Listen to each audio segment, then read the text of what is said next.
Stand by to launch FanStream Sports. 3, 2, 1. Let's start. Hello, sports fans. Welcome to FanStream Sports. Nothing but pure sports. This is the JP Show. JP, it is so good to hear you back on the air. Stand by. Now, here's JP. All right, welcome into a Monday edition of the JP Peterson Show. We are jacked and ready for, so much to get to today. The notes, I got a page full of notes. You can't read any of them. The great Nick Geddes is in here with me in studio this morning. The lovely JP Peterson will be making a cameo today. My daughter was in town this weekend. Those of you who have been with me for a long time know the great musical tones of my daughter, my Nashville-based daughter, who was fantastically talented, who was here over the weekend for the St. Patty's Day Parade. Thanks to the Rough Riders once again for having me. That was great. I'm going to get into that a little bit. WBC, we got USF, we got Rays, we got Bucs. Nick, where you want to go first? What are you feeling?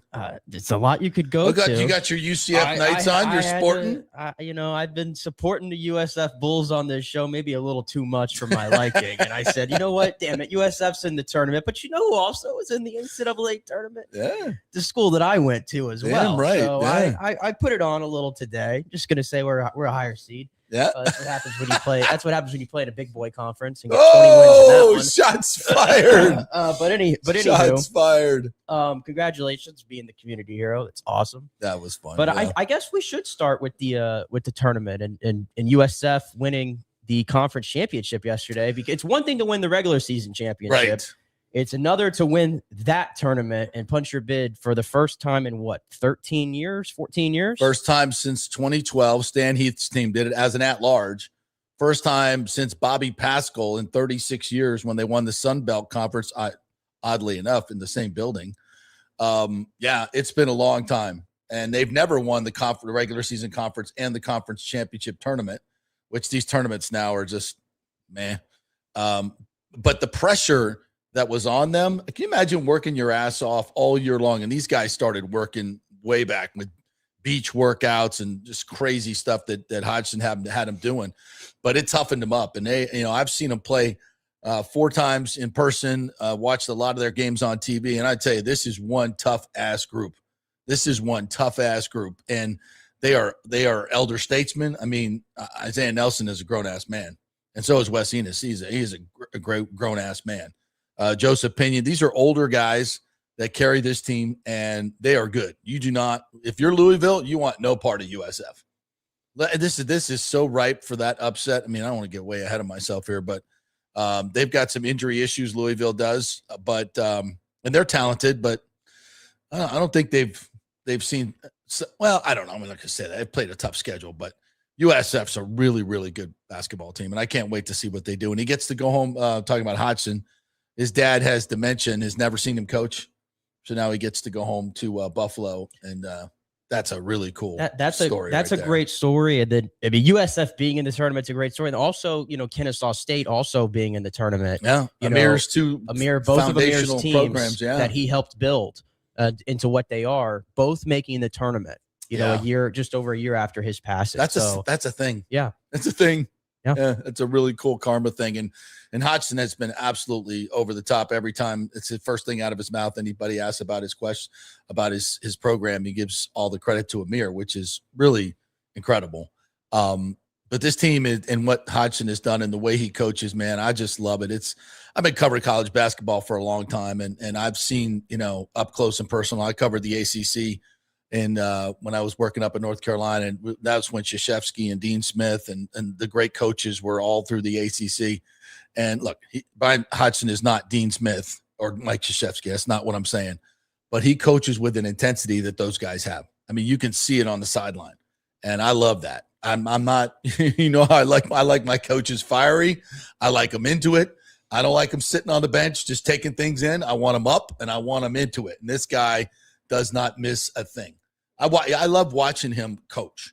Like he's intense when he needs to be intense. He's getting the crowd up, which he shouldn't have to do at the Yuengling Center, but he does that. You'll see, he deals with guys in different ways. You'll see some guys come off and he's up in their shit. And other guys, he'll take to the end of the bench and put his arm around them and talk to them, whisper in their ear or something, which I'm sure has a couple expletives in it. So he's got a great feel for how to motivate people in different ways. And I tend to do this, especially when you're at a game, because you can't see it on television, right? You're watching how guys coach. And like Bruce Pearl is like, he's a show. Like in and of himself, he's a show just watching him on the sideline. Now, Hodgson is just as intense. He's not like Bruce Pearl was bananas, like nutso bananas. Still is. Still is. Yeah. But I love the ways his team plays. I love the way he coaches. And you can see why he's been successful. The first coach or one, not the first, but it's a very select few that have made to the conference championship game in his first 3 years as a head coach. 2 years with Arkansas or Central Arkansas, and the others with is it Arkansas State? Arkansas State, my bad. And then here with USF, just phenomenal job. Yeah, and it looks like, going into this, USF is, and I'm always leery about these things. They're a trendy pick.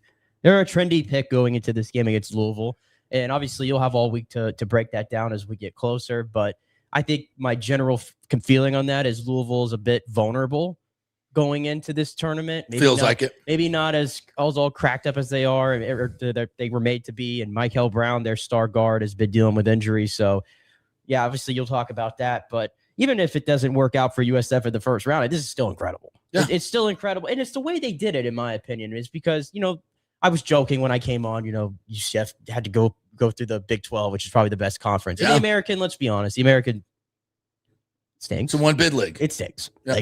This is not a good conference. This year, Memphis was down. But FAU that being was said, down. Yeah. look at the scores of the games, man. Like they're just properly beating everybody by 20. Of these teams. Like 20, even yesterday, I don't think USF that was anywhere near their best game, and they still walked out with a 15-point victory. Pinion is really a huge part of what they do in their 3-point. And they live by the 3-pointer or going to the basket. Like mid-range jump shots are not allowed. And they're bad analytically. They're bad. They're either going to the basket or they're taking threes. And they're fourth, top 10 in scoring, averaging 88.4 points per game. They held the Shockers yesterday to a season low 55 points, 34% from the field. They have this kind of hedge and trap thing that they do up top on pick and rolls, where Isaiah Nelson comes out and he's so big and he's so athletic, and Ennis, I'm not exactly sure. I heard everybody say it differently. He comes out, he's long, and it just forces teams into bad passes, and there's either a turnover at that point, or as they start to reverse the ball, they get into the passing lanes. They just play so good together defensively, and you can just tell they're just a really, really well coached team, and they play with intensity, and they're talented.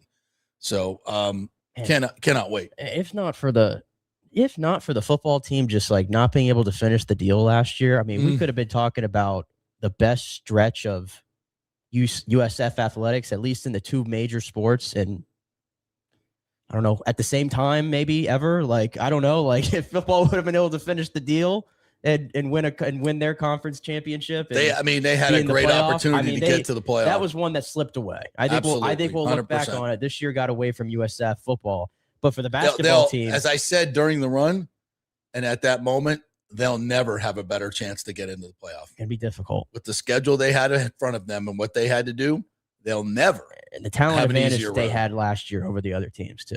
Yeah. So, yeah, but that's football. But for basketball to then just come into I don't even know if anybody's even paying attention to the basketball team, to be honest, in December or anything like that. I think there was anticipation growing, building, this is a cool story. Hodgson's got this thing going in the right direction. I don't know who had them reeling off, the way they did, losing one game after January. And it was an overtime. And it was an overtime. Yeah. It was against Temple by 1. I don't think anybody had that on their bingo card. And, no. And me personally, I've never seen, like I said, they haven't been to the tournament since 2012. I think I was 12 at the time. Yeah. So I have never seen that place really jumping for USF basketball. This, for me, seeing it from the outside, this is almost like a first. Yeah. And it shows you what even basketball could be at this university. And, Rob Higgins coming aboard and the way he is and how transparent he is with everything on social media. All gas, no breaks. Right. the vibes around athletics at this university for the first time, I think all around seem to be in place. Well, it's the first time, to be frank, since I've been here in 30 years that they've been properly supported by the upper management. Yes. I mean, for years and years, athletics was, it was a nice thing to talk about and go to pep rallies. We used to have discussions about this. Yeah. Look how much has changed in just 3 years. They weren't serious about funding it. They weren't serious. When the head football coaches got to buy their own pizza after the games for the players because the administration won't do it. That's not serious. Right. That's not serious. And that was the football program. I mean, get out of here with that. This is ridiculous. But that is no more. That is no more. But it speaks to, it's kind of like, it's like the stadium fatigue. It's like, well, it's USF. It's just flash in the pan. They're never going to be serious. No, this is different. This is not the same old South Florida. This is not. What's happened the last 2-3 years, this is not. I think Michael Kelly got the ball rolling with Will Weatherford on the Board of Regents, got the stadium done. The stadium itself, the football stadium, the on-campus football stadium, it's a wonderful thing. It's a great tool. It's all of that. But more than anything, it was just a sign that, we're serious now. We're not dicking around anymore. We saw what happened with the UCF and your little erector set that you built there. But it made a difference. It made a difference. That's what, in not just the stadium, but just the whole idea of, we're a little bit more serious than the guys down I-4. And guess who gets into the big P4 conference before? USF was well ahead of in that race, and it. Oh, yeah. Absolutely. When Levitt was here, they're number 2 in the country. They were on their way. And then the administration just never supported it like it should. And UCF did. And they got the jump. And so now USF sits here in a great position. And, having great football teams and basketball teams at this time is critical. Yeah, and they've done it. The athletic or the academic component, yeah. You don't completely throw that away because that matters in terms of, where realignment's going, where this is heading. Yeah, the presidents like to bring that stuff up just to kind of pretend like it's still an academic endeavor to this. Yeah, and I don't know if there's anything – I don't know where things stand on this. I assume everything's kind of just at a standstill because the entire, athletics department of the NCAA has to figure itself out right now. Oh, they're going away.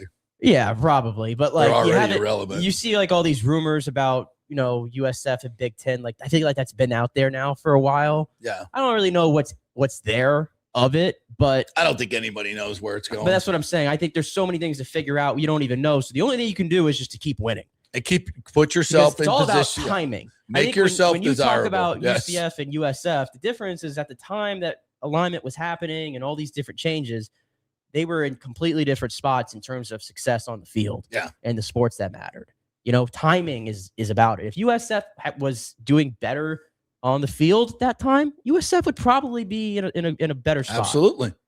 Yeah, 100%. But you don't get there with half-hearted support from the administration. Yeah. These other universities are playing for keeps. They're big boys. Yeah. And I've always said that from the time I came here 30 years ago.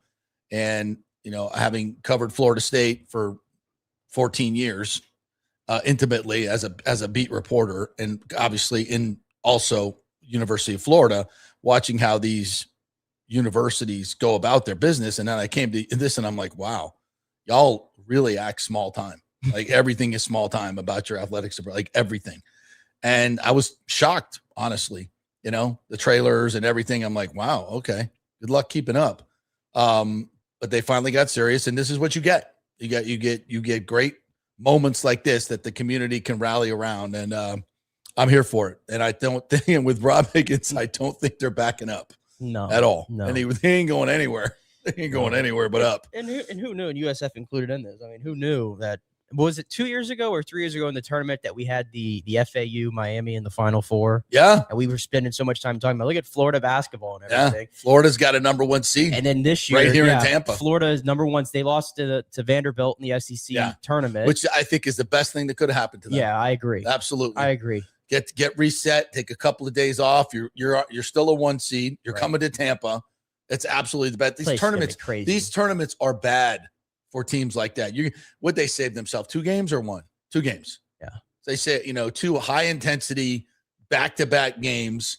You don't need it. Yeah. It's absolutely worthless. But so they're in a much better space. They're more rested. And I think there's something really, really good because they've been playing so well. They've been on such a freaking roll, and they're just it's kind of like the Lightning. But you just in basketball having one humbling moment like that gives the coach, gives Todd Golden a chance to get everybody back together and see, you know what? You took this for granted. You took this for granted. You didn't do this. You didn't do that. Now we reset and we get after it in the tournament. Well, maybe Florida State needed to draw up a better play at the end of the game on Thursday. Or they got a good shot. They couldn't draw a play up. Obviously, it was 5 seconds after they blocked the Boozer shot. But if the outcome's a little different there, then that's the wake up call. That Duke might have needed because Duke has just sort of run through their entire schedule. How about Florida State? I mean, when Luke switched up, from bombing threes every 8 seconds and went back to a more disciplined, regular approach because, he didn't know it's his first year, didn't know what he had. He wanted to implement his kind of run and gun offense. He just didn't have the players to do it. And when they scrapped it and went to a more conventional type offense and setup, they were dominant. I mean, they were really good down the stretch. I was gonna say, would they finish 18-15 or something like that this year? I think they won 4 ACC road games in a row. I'm not going to spend much time talking about FSU, who refused an NIT bid, by the way. Oh, really? Yeah, kind of weird. Don't like that. Yeah. But they flipped it. I think they won maybe 7 of 10 or 9 of 12 down the stretch. My point with that is they went 18. Yeah, they went 18-15. They finished 7th in the ACC and they lost by 1 to Duke in the conference championship. And of the major programs in the state of Florida, that was the worst showing of anybody. That's my point. It's like it's crazy. It's like we can't, outside of like Miami right now, it's like the big programs are all struggling in football. USF obviously had a great year, but a lot of the big programs in football are struggling. And then you go to basketball and it's like Florida's got the best team in the country. Miami's back in the tournament again. UCF and USF are in the tournament together, which I don't know if that's happened before. I don't think it has. I'm not sure. And it's like, wow, like, look, we just put 5 teams in the NCAA tournament from this state. Yeah. Like, it's pretty good. And 18-15 and 7th in the ACC is the worst showing of the big program. And it could have been better. We've come a long way in the state when it comes to basketball. So we're gonna be covering USF all week long. Coach Z's coming on tomorrow. Jim Lighthall will be on with us on Wednesday. We're chasing Joey Johnston, chasing Coach Hodgson, who's got a ton of media requests. But as I reminded their PR guy, I'm his favorite. So hope I'm the one he calls out at press conferences. So you better come on my show. I mean, let's go, Coach. Anyway, I just it's a great story. Absolutely love it. And there's nothing like having a team in the tournament, baby. There's nothing like having a team to root for in the tournament. It's absolutely fantastic. And Danny Boy Kane, I see you down there. And I'll flash it for a second, but we ain't talking about this week. It's not coming out of my mouth. There you go. I put it up, and there's sorry for you people on the podcast, but we're not talking about that.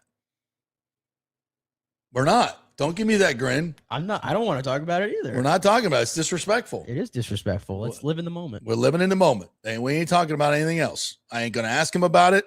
All the rest of you guys can ask that question. I ain't going to ask him about it. We can do it when the season's over, but not now. We ain't talking about it. So there you go. All right. So Florida, we talked a little bit about them coming here to Tampa. They'll play 9:30. As a 1 seed. Who they got? They got the play-in, right? Siena, I think. Oh, it's a done? Yeah. So, I mean, whoever they're going to play in the first. Beat them by 50. God, 9:30. I know. I'm old now. Is this at night? Yeah. 9:30, which turns into 10:15. Like, get out of here with that. As I know the number 1 seed should play in the 7 o'clock hole, not the 9:30. Oh, no, I got it wrong. Duke's playing Siena. Their game is still TBD. Yeah, 9:30. Yeah. 9:30, yeah. Get out of here with that. That's too late. That's way too late. especially in the Eastern. Right. Come on. That's like, not even the latest game. I'm looking around here. We got Houston and Idaho tips off at 10:10. Yeah, but where is that? It says it's in the South region. It's in the Central Central time zone, though. Where are they playing it? Like the South region can be in Los Angeles. The stupid stuff they did years ago. Oklahoma City. Okay. Yeah. So, but in the Eastern time zone to be at 9:30, like that's out of pocket. That's good. Yeah, somebody under 60 saying that's good. Kansas plays California Baptist at 9:45. It's even later. Yeah, and that's in that bracket. Well, in the Eastern time zone, not a big fan.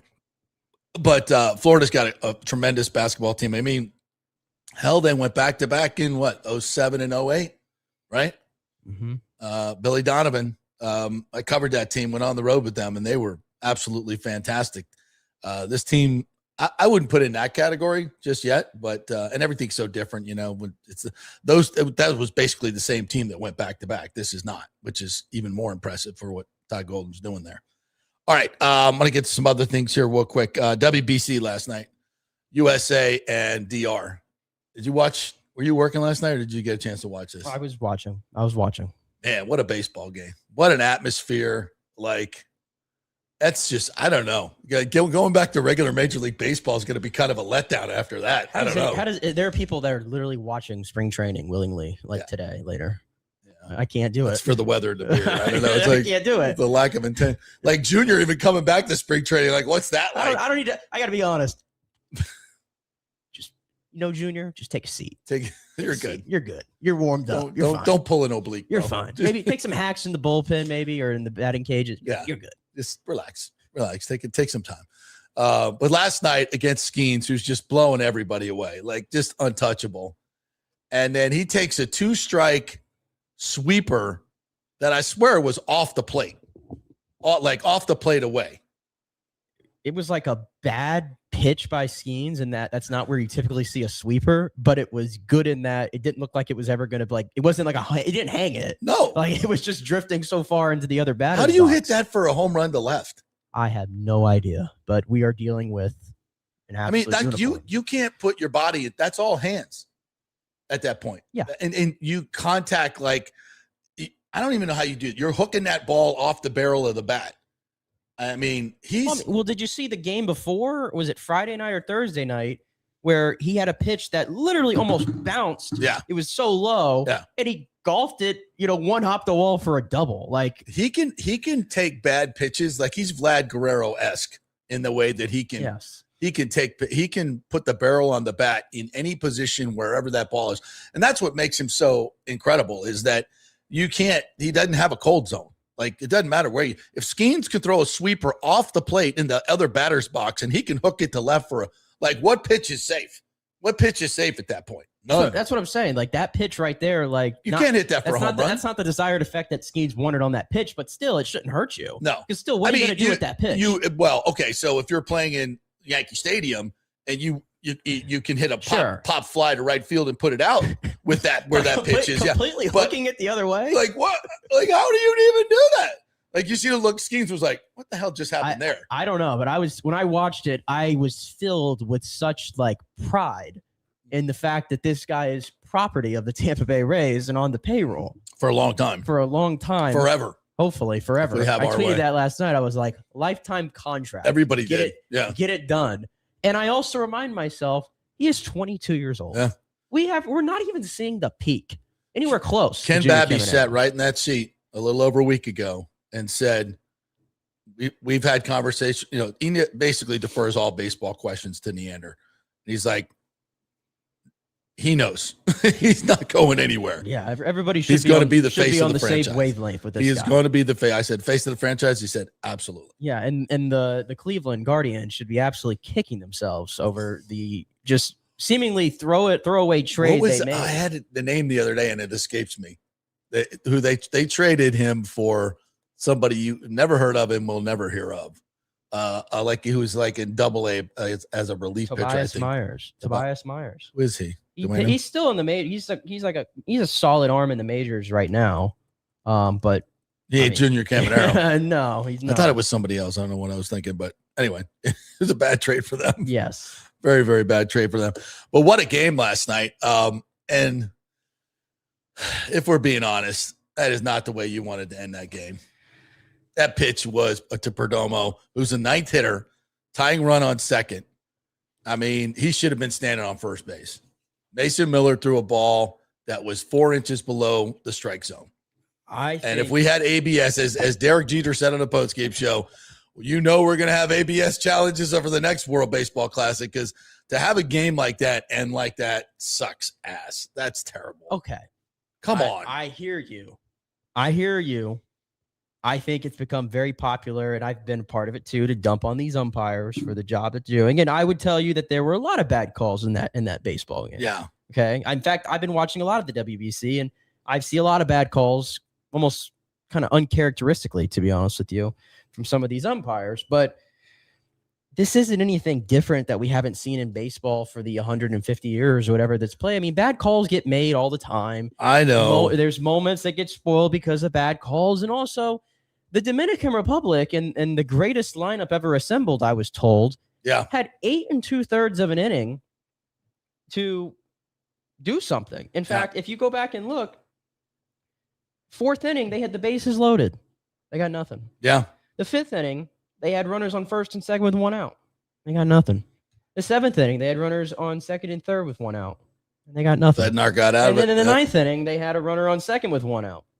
They got nothing. And they got nothing. And also, Geraldo Perdomo, it's 3-2. Your life is on the line. I think that pitch is close enough, man. He's throwing 102, bro. That pitch is close enough. You got to take the bat off your shoulder. I'm always in favor of that. Take the bat off your shoulder. But also, don't leave it up to the umpire. I get that.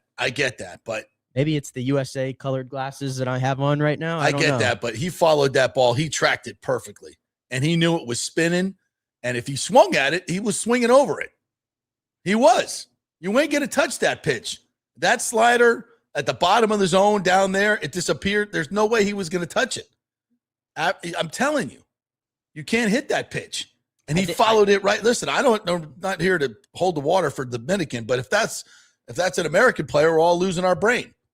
Come on, let's just be honest. I don't like the call either, but it doesn't taint the game. Can we get it right? And that ball was 4 inches below the zone. It wasn't like that wasn't close. That was not close. It did not look good according to the box that they had on FS1. Did not I was like, what just happened there? Because that was clearly that ball. I was like, oh, you walked him. God damn it! And wait, no, he's out. Like what? It's a clear ball. I just felt like you got to protect. You got to protect in that moment. And anything I feel like it was close enough that he probably should have taken a whack at it, then leave it up into the hands of an umpire who's been making inconsistent calls all night. Yeah, to be. Am I asking too much of him to think in that moment? No, maybe. I don't know. Joel Forsman said, "Doesn't taint the game, but it feels gross. That's all." When you have a great game like that, that's not the way the freaking game. But it was an incredible game. It was a 2-1 baseball game where, if we're being honest, there wasn't a lot of action going on. Yeah. But you know what? Every batter that came to the plate last night, you knew was a threat at any moment to go yard, and I feel like that added to the anxiety for both sides. And the fact that it was 2-1, it was like, oh goodness, any at bat can change it right here. And it was like, is somebody gonna break? And it looked like Bednar. When I saw Bednar come out, and he's kind of a very, he's like a light switch player. Some days he's had it. And he looks like the best reliever in baseball. Other days he looks like the worst reliever in baseball. He's kind of how Bednar is. And when he started pitching, I was like, oh, we're getting bad Bednar. He got out of 2 big jams in this WBC. Yeah, in the 7th inning, those last 2 games. Yeah, he really made a statement in this WBC, and I think he's the Yankees closer. So keep that in mind. That's only 2. That was by the way, speaking of Yankees, what a throw by Judge! Fantastic. To get Tatis. Holy shit! That was a freaking rope. Yes, and his elbow is just fine. I don't think there's any worries about that. The plays all night by the U.S. defense, Judge and Wright, Bobby Witt is the whole tournament, vacuum, the whole tournament, and Turang. Let me tell you, Bryce Turang. I love these tournaments because, are you watching much Milwaukee Brewer baseball? No, nothing. I'm not. You're not. Bryce Turang's one of those players where I can look at a box score and I can look at stats and go, oh look, it's a nice player, whatever. Yeah. Watching him throughout this tournament, I appreciate now the Bryce Turang package. PCA as well. PCA is another one. We already knew about some of the guys who play in the AL East, and that was my other takeaway from watching last night. All the 3 home runs that were hit were Junior Caminero, Rays, Gunnar Henderson, Orioles, Roman Anthony, Red Sox. Judge is throwing out guys in right. Yeah. We already know the Blue Jays have their star in Vlad Guerrero, and I'm just like, man, it was like an AL East showcase. Yeah. Last night, and this division's gonna. It's it turned the corner, and you're like, man, this division is gonna be a bloodbath this year. Yeah. It's fun to watch though, and now they get the winner of Italy, Venezuela. I mean, come on, you have to be ready for the Italians. Of course. even though none of them are actually from Italy, but whatever. But they beat the hell out of the U.S. They did. Who do you want to play? You would normally say, well, definitely Italy, but wait a minute. I feel like you'll take your chances against Italy again. Yeah. But Italy hasn't lost, though, so they just might be a team of destiny. And they have this thing. I feel like they have this thing going on there with the Italy team because, like I said, all of them are from the USA, I believe, maybe except for like 2 players on that roster, but all the main pieces are from America. Yeah. I almost feel like they're taking it like personally, like we were the second best choice. We weren't good enough for that. Team. Right. That's powerful. I feel like that's been like an igniter for them. That's a good point. But they have the vibes, the espresso, like they're drinking espresso shots in the dugout, and Vinny Pasquantino is going through the into the locker room and being like, "Pass me the effing wine," and like the vibes for the Italian team are there. Every team has like these great vibes to it, and then the U.S. is just sort of like, we play the game the right way. I'll just be honest with you. My emotional attachment to the hockey team is so compared to this baseball team. I mean, you can't manufacture emotions, right? No. Maybe it's because DeRosa is just such a tool. I don't know I just don't like that guy. It's the arrogance that we have that we just sent an analyst and then we just threw Andy Pettit on there, like as a former player. Who else wants to go? Like coaching staff. Who else is likable? It doesn't matter. We're going to win anyway. Who looks good on TV? Yeah, there's like a thing about this team. Like, I don't think I'm enjoying watching them, because it's USA. So I'm always going to have that. But am I in love with this team? That's do I have to root for Bryce Harper? Really? Like Judge, I believe it or not, like Judge is one of the more likable dudes, I think. Judge is probably the most likable New York Yankee that has ever existed. Jibba Jeter. Like I could try to hate the dude. I can't. Yeah. No, he's just, I'm the same way. Like, I just don't hate the evil empire like I used to. He's super likable. Bobby Witt Jr. Love him. Skeens is like very likable. Great dude. Great. Love him. And all the Air Force stuff going on there. So the majority on PCA. The majority of them we love. There's just a couple. Like we have a very, maybe it's just DeRosa. Like if Madden were the manager, which he should be, it would be a totally different vibe. Maybe so. Think about it. Maybe so. Think about it. Like Joe Madden would be perfect. Like how do you not take Joe Madden just because DeRosa did it in 23 and lost? Like we got to bring him back. Like Joe Madden was the pick. Can you imagine what he would be doing with this vibe and all of this? Like the things that he would be doing with the players, and like there would be no talk about USA's just going about their business while everybody else is having fun. There would be no talk of that. None. And he certainly would have known that he had to win the game against Italy. That's for damn sure. 1,000% sure. And you know that this is supposed to be DeRosa's like audition too for MLB jobs. And by the way, enough of the announcers, trying to soft pedal what DeRosa did. Like, I love my man John Smoltz, but come on, what are we doing? No. He is as over his skis as you can get. Yeah, with the team that he is like has right now. Like I'll give him credit. I think it was his job to assemble the team, and he reached out to all the guys and got them all committed. Like I'll give you credit for that. But in terms of your in-game management. Yeah. So he should have been the GM. I give him credit yesterday because he actually made some big swings. He took Cal Raleigh. I mean, how hard does it have to be to take a 60 home run hitter out of your lineup, even though he's been struggling? He took him out of the lineup. He took Bregman out of the lineup. He throws in Roman Anthony full time. He throws in Gunner. They both hit home Gunner runs. Was what 7 for 9. 7 for 9 against off Severino. Nobody are we giving him credit for putting that go? Oh wow, that was a stroke of genius. Come on now. There are some managers who are just stuck in their ways. That's true. Yeah. But no, despite the fact the guy's pitching the game of his life, analysts we don't need to go there. But all right, we'll give him credit for that. Whatever. I don't want to be negative, but I guess we just were. If they win the whole thing, like at the end of the day, does it matter? Anything that happened? No, just go win. But to your point, Italy feels like kind of a team of destiny. But I don't know who they're going to be throwing. Well, Michael Lorenzen is going to be on the mound for them for the Team Italy tonight against Venezuela. And then who would pitch the final for them? Probably the same guy that pitched against us in the, like, I don't even remember because it wasn't supposed to be a big game. Like, I'm worse than DeRosa. No. Like, we're just going to win, right? It's Italy, right? But I'm not getting paid to do it. Jesus Christ. All right, quick break. We'll come back on the other side and get into some Bucs stuff and a whole bunch of other. I got some Lightning stuff. And the players' finish yesterday was, wow, Cam Young, what are you doing? That was impressive. Very, very impressive. I'm going to check and see if he's still coming to Valspar. It's Valspar week, by the way. Heck yeah. It's Valspar week. And what a field. They have maybe the best field they've ever had. In this situation that they're in, they have the best field they've ever had. This is one hell of a job. Cross your fingers, nothing changes, but the weather is setting up to be phenomenal this weekend. Okay, good. All right, we'll take a break. We're brought to you by the great folks at Pitch Roofing. PitchRoofing.com is where you go to get the great information on how to get your roof redone, get it repaired. Just get a free estimate. They'll come out, take a look at it for you, tell you what it's going to cost, when you need it done. You don't know probably, right? So let them get up there and tell you, and you know you're going to get a fair shake. They are honest dudes. I know them well. Bill and Ron over there, really, really good folks. I've been over to their office. Look at all the 5-star reviews they have. They really do a great job. And if you get your free estimate, you will be in the running for 2 tickets in the Mark, which is the all-inclusive club at Benchmark International Arena to watch the Lightning. I'll give you a backstage tour as well. So give them a call over there, Pitch Roofing, and the website is pitchroofing.com. Back in 3.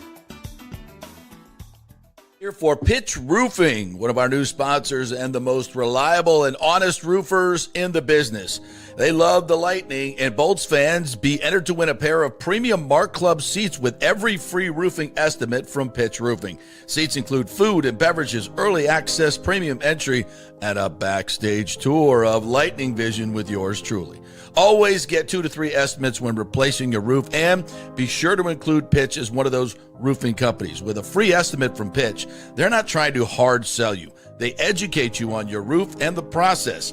Even if you do not choose Pitch Roofing as your roofer, they want to leave you feeling informed, knowing the different materials and manufacturers, and understanding the process and warranties. Very, very important. Pitch is an Owens Corning preferred contract, Better Business Bureau accredited, and MySafe Florida Home approved. That's very important as well. Pitch prides themselves on full transparency and customer first level of service. They also offer financing options, including 0% plans, ensuring a stress-free experience. Call my friends at Pitch Roofing, 727-67-PITCH. That's 727-677-4824, or go to pitchroofing.com. Pitch Roofing, roofing done right. As the Rays enjoy being back in their Tropicana Field home this season that was ravaged by Hurricane Milton, Italiano Insurance wants to remind us all how important it is to be properly insured. 40% of you are underinsured. That can mean financial disaster. Let the experienced and friendly agents at Italiano shop your policies for the best price and the right coverage. Italiano saved me over $1,000 on our auto insurance last year, over $500 on our homeowners insurance. They can do the same for you. That's a grand slam. Might as well get a double play by adding flood insurance and business insurance to your portfolio.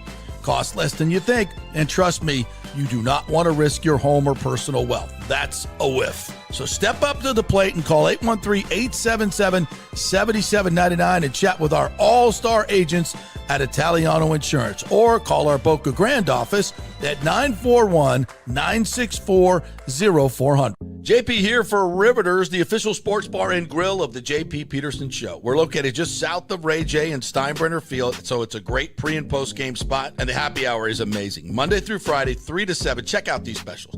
$3 Bud Light drafts, $4 domestic bottles, $5 wells, $6 premium wells, $6 cocktails like margaritas. That's unheard of. And the Riveters food is freshly made daily. No freezers. Happy hour food specials include $3.50 tacos and barbecue sliders. $6 you get edamame or chips with the beer cheese, which is amazing. $8 buffalo chicken dip, my favorite. The truffle fries, chili cheese fries, also $8 at happy hour. as well as other specials throughout the week, including Taco Tuesdays, you get $3 tacos, and Wing Wednesdays, 7 o'clock to 1 a.m. in the morning, you get our amazing wings, 5 for $5 and $5 wells and wines. That's a good Wednesday night. So if you're tired of the preppy, overpriced, generic sports bars, come see the amazing, friendly bartenders and staff at Riveters, where customer service really matters. Riveters, just south of where the Rays and Bucs play. We'll see you there. Hey, the Golden Diamond Source wants to be your family jeweler, so don't wait any longer to find that one-of-a-kind perfect engagement ring for that special someone in your life. At the Golden Diamond Source, they can design anything you want personally. The Golden Diamond Source can help you trade in your old broken jewelry and use it towards a new purchase as well. And with gold prices at record high, now is the best time to do it. They only sell natural diamonds at the Golden Diamond Source, so if it's a real love, it should be a real natural diamond. Don't start your relationship with a fake diamond. Bad idea. And with the Golden Diamond Source first-time buyer program, you can learn all about the 4 C's in all the different shapes and styles. And they are able to show you a huge selection of inventory to choose from. And don't forget, 0% financing for up to 5 years. If you finance $5,000, it's only $83 a month. Make sure it's a Golden Diamond Source diamond, 3800 Almerton Road, always online at goldendiamond.com. It's the love you give only at Golden Diamond Source. Hey, lots going on at Genesis of Tampa, selling amazing vehicles and doing great things in the community. And March is Gray Bull Rescue Military Appreciation Month. A portion of all vehicle purchases go towards a donation to Gray Bull Rescue, who recently saved dozens of Americans from the cartel violence in Mexico. A great organization. St. Patrick's Day is coming up. Wear green, buy green, save green. Wear green to Genesis of Tampa on St. Patrick's Day, March 17th, for $500 off any vehicle in stock.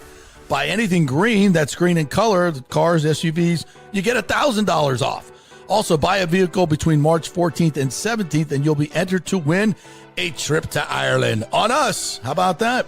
Of course, Genesis vehicles are the best in class for value, technology, luxury. And there's a National Genesis Signature event going on currently to get 1.9% financing. Limitations apply. Whether it's the G70, G80, 90 sedans, or the incredible SUV lineup, take a test drive and see what everyone is talking about. It's special. Genesis of Tampa, 801 East Bears Avenue. Tell them JP sent you. Let's go. Right now, back to the show on FanStream Sports. Yeah, we need a subscription to the off-air show. It's always better. Hate to say it, but certain things you just can't say in public anymore, you know? Welcome back to the JP Peterson Show. We love you guys. Thank you very much for joining us here, as you always do.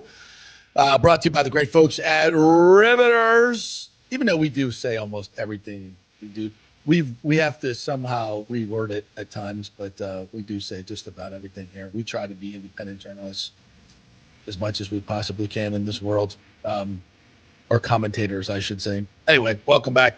We love the folks at Riveters. It is the best place to hang out and watch sports all the time, whether it's WBC, which is now over, sadly. It's spring training. If you're going to a Yankees game, it's right down the street from that. If you're going to a big concert like Shay did over the weekend for Zach Bryan. How about Zach Bryan? Did you go?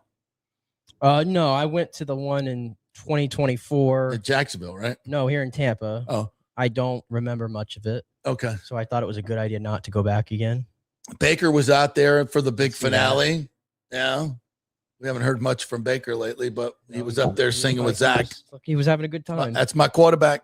That's my quarterback.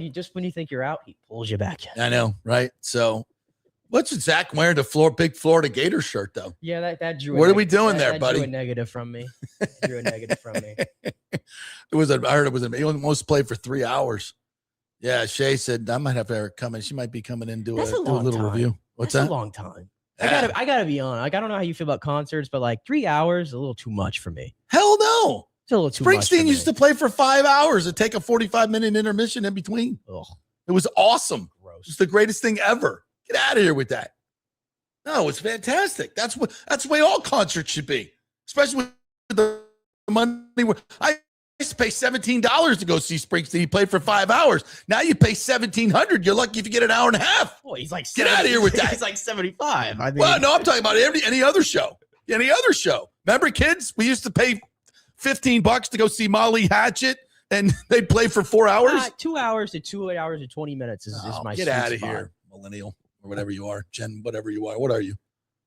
You ZX? What are you? Listen, I was born in the 90s. I just barely squeaked in As there. I say, we never label people here as I try to label you. I barely squeaked in the 90s, Yeah. the last of the normal generation. No, back in the day, it was you went to a concert. Yeah, but I will say Springsteen was out of the norm.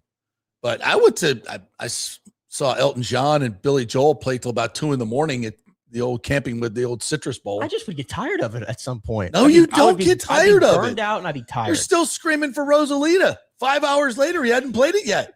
And you're just like exhausted, dripping wet with sweat, sitting at the top of the Hollywood Sportatorium. My God. You said it's the greatest thing Springsteen ever. for 5 hours? Yes. 30 minutes max, and I'm leaving on Springsteen. Well, now, yeah. I mean, I won't even go now, but back in the day, pre whatever it is now, yeah, it was fantastic. It's unbelievable. Best time of my life. But yeah, play for 3 hours.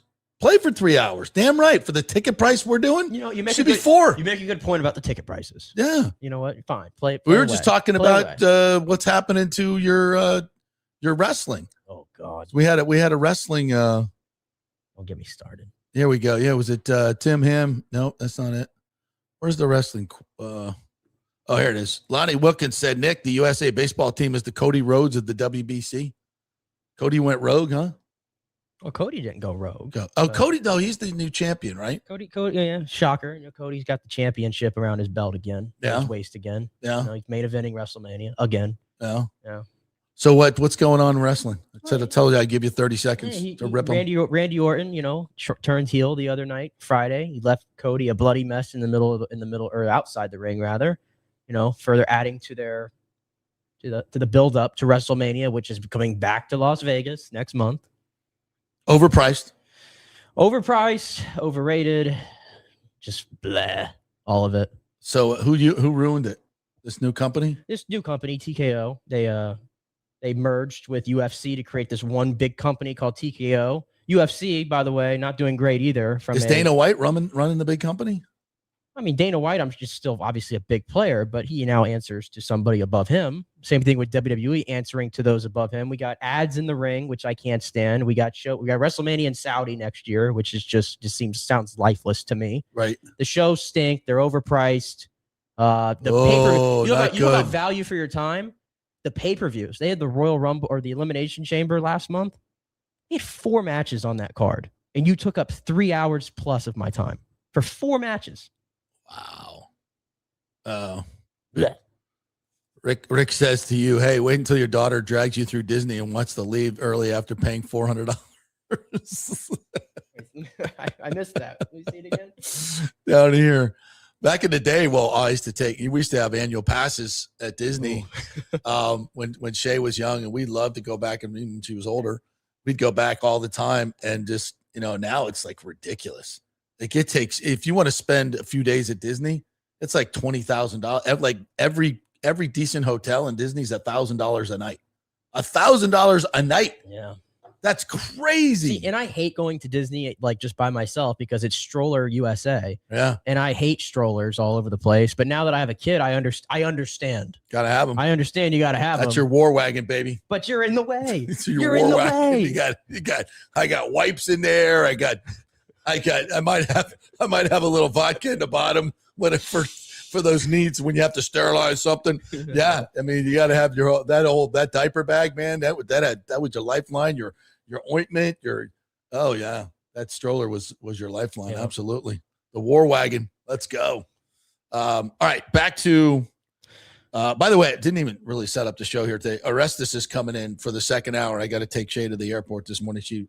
Her flight was canceled last night because of the tornadoes in Nashville. So I'll be bugging out at 11, but the big man's coming in to talk baseball with you guys and others. So let's get to, first of all, big thanks to the Rough Riders who had me out for the St. Patty's Day parade this weekend. And Brian, who we were in a Hummer EV. Have you seen one of these things? Mm-hmm. Oh, Lordy, really nice. And they let you drive the thing, huh? They did for a little bit. They did. Yeah. I don't know why in a parade. Did they make you walk the line before you got in? Yeah, a little bit. But it was so fun. Like, this is one of the greatest things I ever did. So me and my daughter hanging out the Hummers, throwing beads and all downtown Tampa. It was fantastic. One of the greatest days. Titus O'Neil was the Grand Marshal. General Fenlon was there with us as well. Great dude, like fantastic. And I'm like the other guy that nobody knows. I'm just whatever, just throwing out beads. Like I have no idea who I am. That's fine. But thank you. That was like they were in here last week. Todd Perry and Lieutenant Colonel Bond, all of them just so nice and awesome. And I really appreciate it. It was such a fun thing to do. The Lightning against Carolina on Saturday night. They go down 2-0 early in the game. First shift, they're down 1-0. Just like lack of intensity. Both first two goals, Vassie makes a great saves on kind of, one was a full breakaway. The other one was a sort of breakaway. He makes a great save. And then there's no help coming. Like nobody's clearing the front of the net. Aho just sits there. Svechnikov just sits there wide open. Like after the initial save, where is everybody? Defensively, they're confused. Hedman is just god awful. Can we stop sugarcoating Hedman? We're not doing it on this show, but I see a lot of people doing it on social media. Can we stop sugarcoating Hedman and saying like, oh, he just needs time to get back acclimate? I love the dude. I mean, guys, he's a Hall of Famer. He's been in decline. He's playing poorly. He's been in decline. Really? And now couple it with the fact that he's probably not 100%. His effort he level. Looks like he shouldn't be out there. Yeah. And you can't hide him anymore. No. Everybody keeps saying, I'll just throw him on the third line with Dastu and let him play 15 to 18 minutes a night or whatever. I don't want him playing that. I don't want him playing 15 minutes a night. But the problem is he's not right. The way the other two guys in front of him, Chernak and McDonough, are going, I don't want them playing 20 a night. I got major questions about the defensive core right now for the Tampa Bay Lightning. And we're getting close to crunch time here. Yeah. And that was, a lack of pushback in the third. They get it to 2-2. They score 2 goals in a minute 20. And you're expecting a big push in the third. And Carolina just shuts them down. And then even the last goal, the 3-2 goal, so it was an empty netter 4-2. Martinook takes, 200 feet from the and right up the middle of the ice. And there's, a couple guys sticking out their stick. And he goes in and, and then, puck kind of goes around and he takes a bad angle shot. It goes off Hedman. It's in the net. But still, it's like at that point of the game, you got to hit him.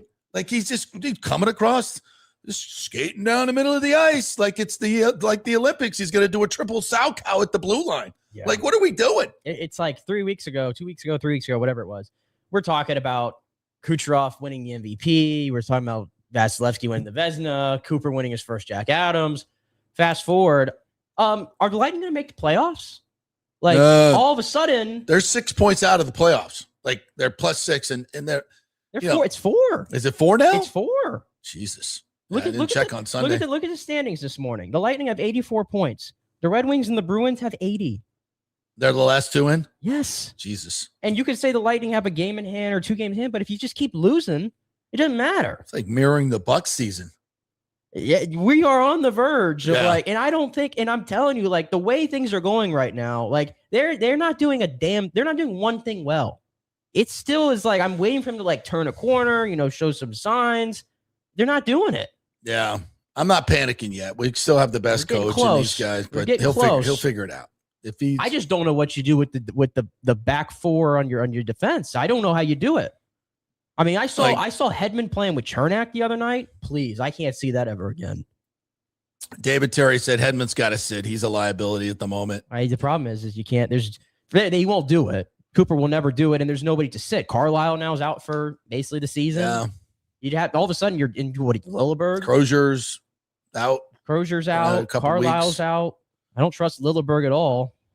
David also says Yanni was the best player on the ice yesterday or on Saturday. Yeah, he was. That fourth line is playing their ass off. But everybody else, I mean, where's like the effort? Like, what's going on? Cirelli's another one. He hasn't looked like himself since he came back. Yeah, he's hurt. He's been hurt. Yeah, it's not good right now. They got to turn it around. Real quick on the Bucs, Ashawn Robinson, and he had a great interview talking about kicking everybody's ass when he was growing up, and like, yeah, we need that. We need some ass kickers on this defense, but it's the same with Anzalone. I mean, I love the dude's game, but it's like 5 years too late. I hope he's got a few years left in the tank, but it just feels like this whole class is a whole bunch of older guys that are coming here to retire. Maybe they're older, savvy guys that'll help us do a quick turnaround, but seems like a lot of the way I look at the Bucs moves, analyzing it now. If you look at it in a vacuum, is A'Shawn Robinson an upgrade over Logan Hall and Greg Gaines? Sure.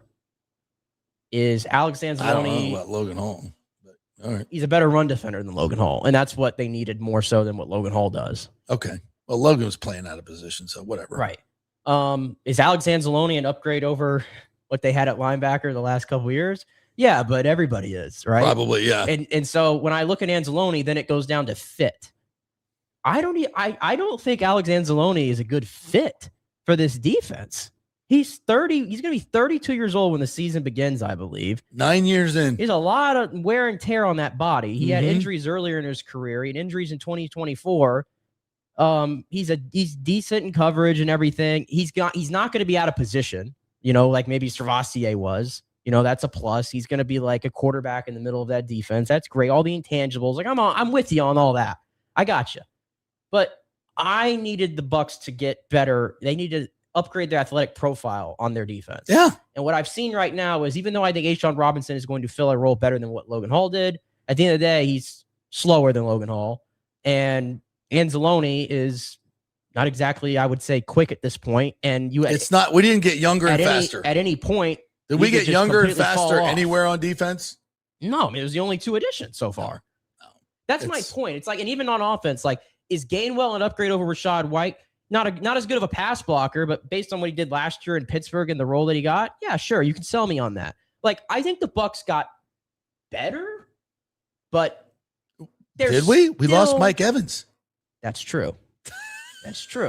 Don't forget. And when you take Jamel out, you lost Rachaad White and Mike Evans. When you do take Jamel Dean out of the cornerback rotation, yeah, and you Jamel look Dean at the room, and Izzian. Yeah, I don't think we're better. Maybe you're right. I don't think we're better at all.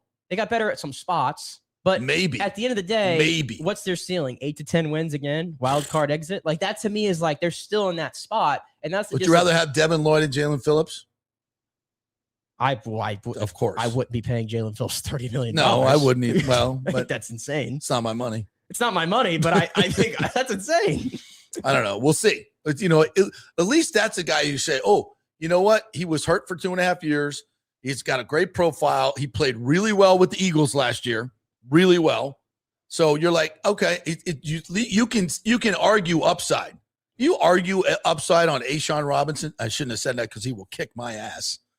But can you argue that? Can you argue, it's a clear upside with Anzalone over Levante David? I didn't think you had to pay A'Shawn Robinson $10 million to do his role. No. I think they were better. I think they're more athletic profile. I don't know what the hell than the Bucs are doing. And they pick up. But at the end of the day, hey, we did pick up the option on Riley Dixon. That's awesome. The 26th best punter who leads the league in blocks. You can also say too, like, at the end of the day, if they had better coaching, maybe this roster could then there's that. You could elevate the roster a little bit, but I can't get then through there's that. I think everything was doomed the moment they brought back Todd, personally. I think that's where I'm at. And none of these additions have outweighed what he does. So hard to get excited. When the best part of your free agency is your quarterback singing with Zach Bryan at your stadium. That was the highlight, I think. Revival. Yeah, maybe. I don't think that's going to be the buzzword for this team this year. That's not going to be the theme song. On that, I will take my exit. Big O's coming in with you, Nick. I hope he's here soon, hopefully. I think he's coming in. Yep. And we got to get out of here. All right. Thank you guys so much. We got another hour coming up. I'm going to bolt, but I'll be back here tomorrow. We got Jim Lighthall coming on this weekend. We got a whole bunch of good stuff coming your way. So a quick break. Nick and the Big O will take you the rest of the way. Talk a little baseball and all kinds of stuff. Stay with me. Well, the folks at Third Generation Plumbing and AC want to say thanks for making them so dadgum busy. Of course, advertising on your favorite Tampa Bay sports talk show helps, but it's their incredible customer service, honesty, and integrity that have earned them tons of 5-star reviews. And now you could be part of the team at Third Generation. Yes, they are so slammed, they need to hire more certified AC technicians and plumbers. It's a great family business to work for. My buddy John Rodriguez runs an old school family business since 1995. They pay well, give you all the holidays off, and they offer great benefits. No cold corporate atmosphere here. You're part of the family.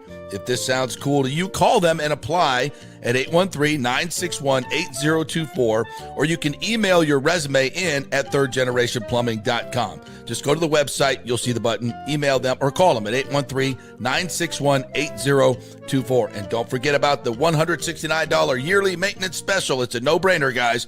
thirdgenerationplumbing.com, and they also do AC. Ciao, Paolo Tini here, owner of Caffè Paradiso, voted number 3 People's Choice Award on Open Table. I want to thank all our loyal family of customers that have been enjoying our great traditional Italian dishes we make from scratch every day. It's a great family story we're proud of. Our family moved from Rimini, Italy in 1984. My dad, Caesar, started Donatello, and that's where I got the start in the restaurant business. I started Caffè Paradiso on South McDill in 1995, and we've been there ever since. From our traditional ossobuco, a veal slow roast for 4 hours, to our daily fresh catch, the Gruppo Paradiso, with a piccata sauce and lobster claw meat, homemade pasta like lasagna, farfalle salchicha, which is a bow tie pasta homemade with fresh sausage. Hold on a minute, JP's favorite. I love it. So come and have a glass of wine with me on South McDill. Get a reservation on Open Table and see all our 5-star reviews. Ciao, see you soon at Paradiso. Welcome to Kingmakers, home of the JP Peterson Show studio and Tampa's premier business networking and social club for members only. By day, it's an exclusive, vibrant co-working space with a stylish conference room,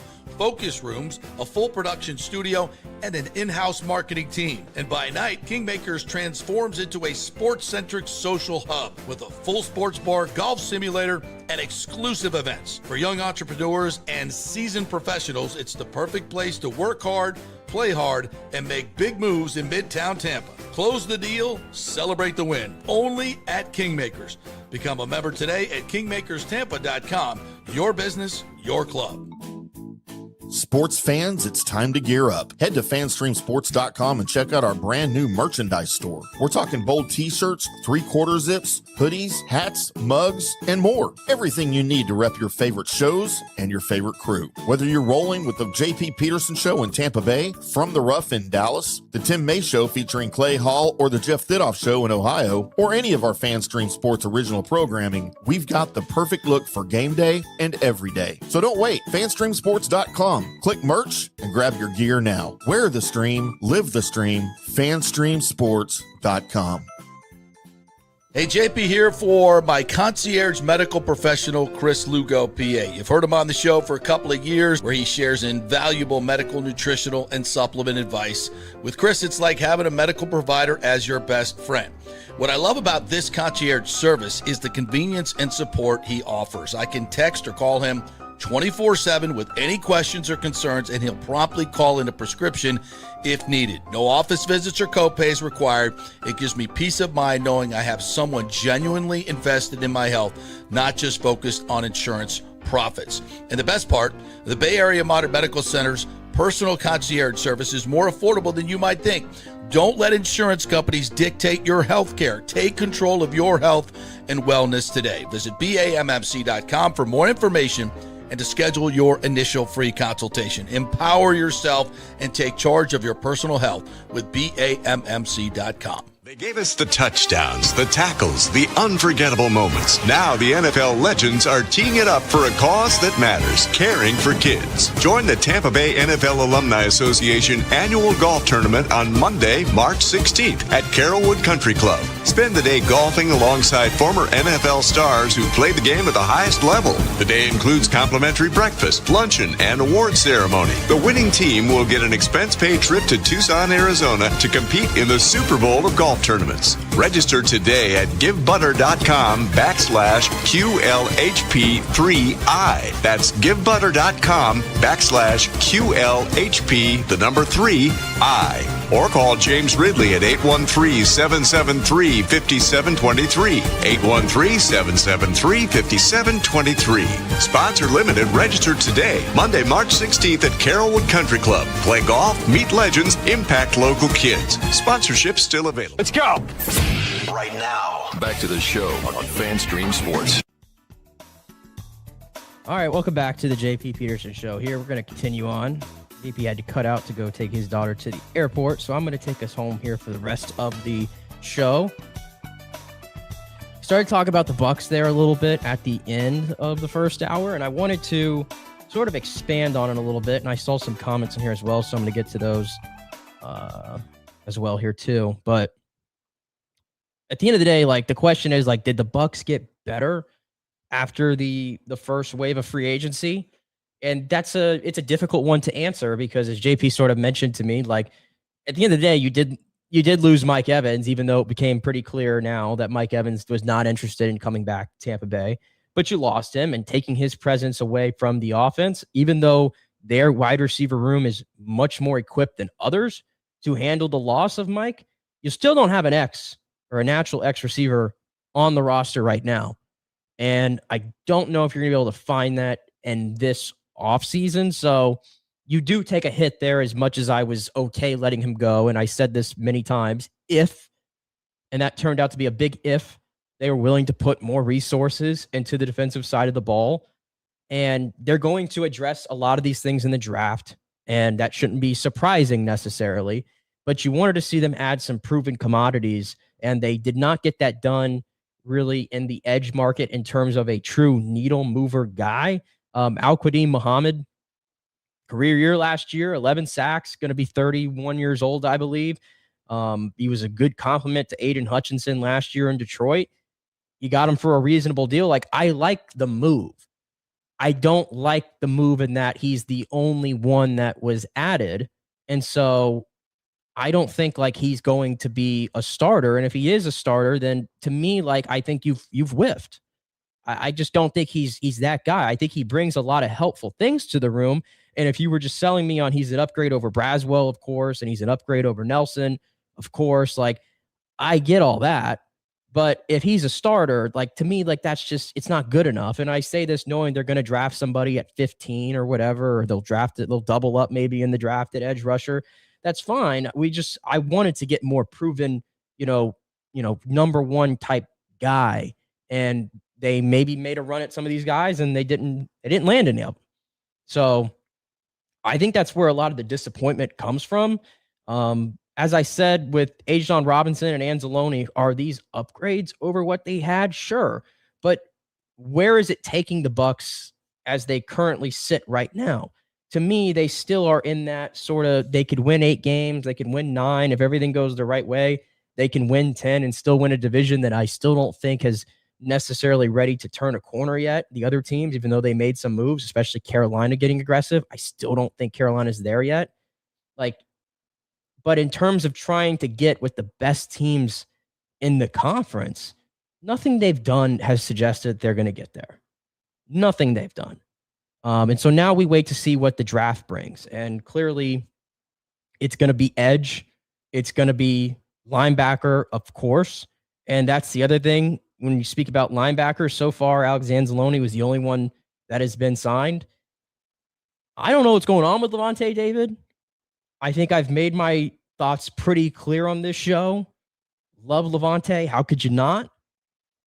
Probably deserves to be a Hall of Fame type of player. But at this point, what is your interest level in seeing Lavonte David come back again in his age 36 season? And especially if he's playing next to Alex Anzalone, I'm trying to get younger and I'm trying to fit, more athletic linebackers in Todd Bowles' scheme. And I'm supposed to be excited about a soon-to-be 32-year-old Alex Anzalone next to 36-year-old Lavonte David? That's not cutting it for me. And that's not cutting it for me, regardless of who you draft, because those will probably end up being the 2 starters this season. So where are the Bucs going? What's the point of all this? Like, I don't think this is necessarily like a rebuild or anything like that. And why would they be going in a rebuild if they know that this has to be the year that they put it together to save Todd's job? Unless he's just got some crazy job security that I'm unaware of. And clearly after what happened last year, he still has a job today. Maybe he just does. I don't know. But I don't think the Bucs have gotten anywhere closer to the upper echelon of the conference. Maybe they got marginally better.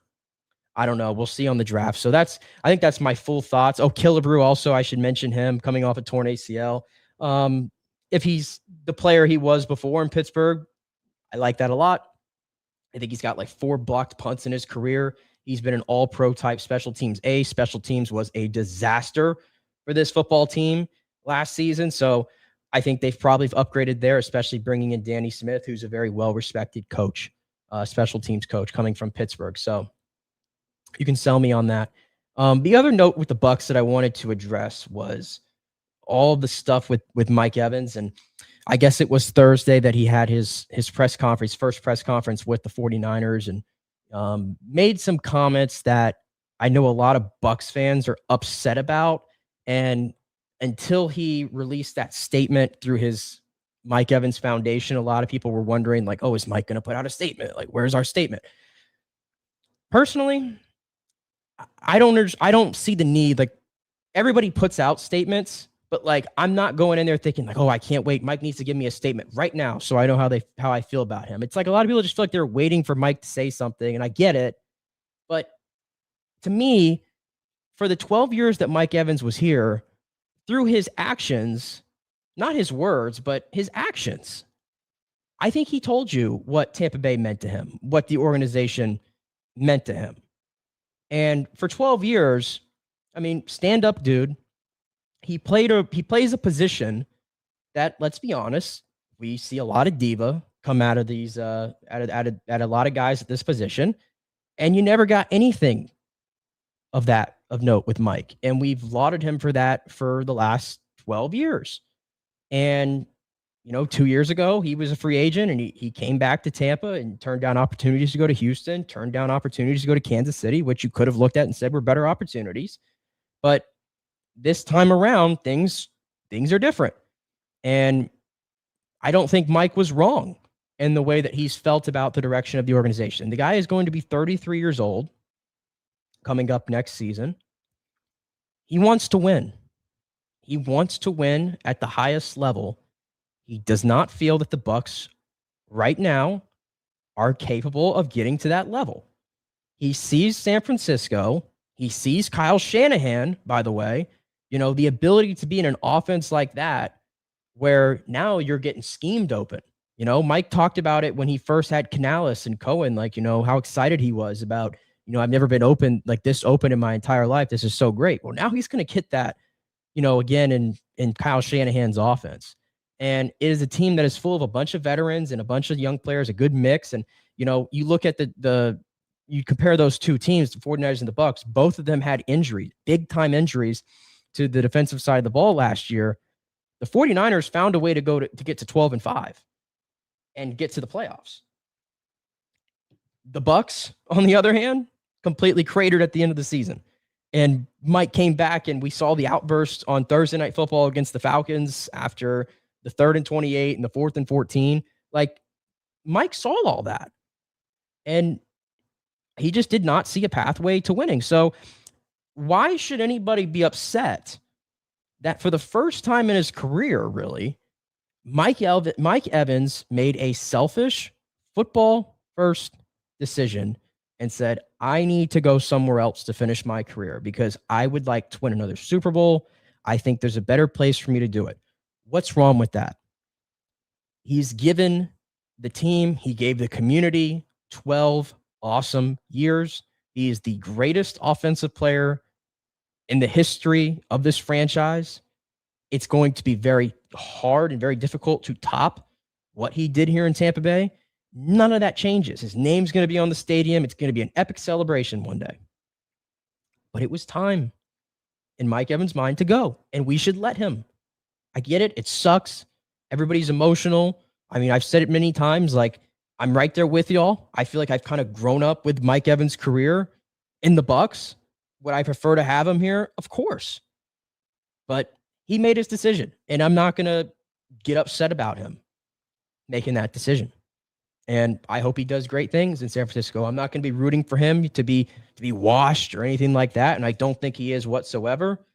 So, yeah, I think it's about where I'm at on the whole Mike Evans thing. I was going to get to some of the comments here.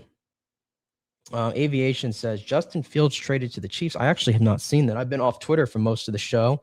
I guess that's just added insurance in case Mahomes doesn't come back at the end of the season. Aviation also added, said our front seven is much improved over last season. Yes, right now it is. Like I said, I don't know to the level of where it's going to get you, but it is better on paper so far than what it was last season. That is very true. Play Blues Wolf says they're retiring with Bowles next year, then rebuild or sell off. Well, this year's going to be very telling. Which way this is going to go. If the Bucs, my thing is the Bucs roster, like I'm telling you right now, like I don't think they're as good as, the top teams in the NFC. That being said, it's not like it's a bad roster. Like I can't see the Bucs winning 5 football games or like 6 football games last year, unless just everybody gets hurt and everything falls apart, or there's this collapse that they had last year with Todd just carries over or something crazy. There's still too much talent on this football team. And especially like, the offensive side of the football, if they have all 5 starting offensive linemen back, even with Mike not being there, with the receivers they have and the Bucky and Gainwell duo, I think that's going to be a really fun thing. If Baker can get back to playing, some better football than he did at the end of last season, like they're too talented to be a team like that. I just don't think that they're at the top still. Nathan Elliott, good morning to you. 2026 Buccaneer free agency moves. Bucs signed guys that are vocal leaders on and off the field. Bucs will draft their replacements in the draft. I don't disagree with you. I think that's the thing that they probably were coveting a lot, is getting some veteran leadership in the building there and a little bit of nasty up front with Ashawn Robinson. I don't think he plays, as nasty as maybe he says. I think he's a decent to good run defender. Not really much juice in the pass rush game, probably not worth $10 million, but I understand the defensive tackle market got really inflated. Aviation says, Big O here has joined us here. Get him here in a second as I get through some of these comments. Nathan also said, let it all out, Nick. Let all of it, what you have to say about Mike Evans, and let's move on. Let's move on to the NFL draft in the 2026 season. Yeah, we're going to move on.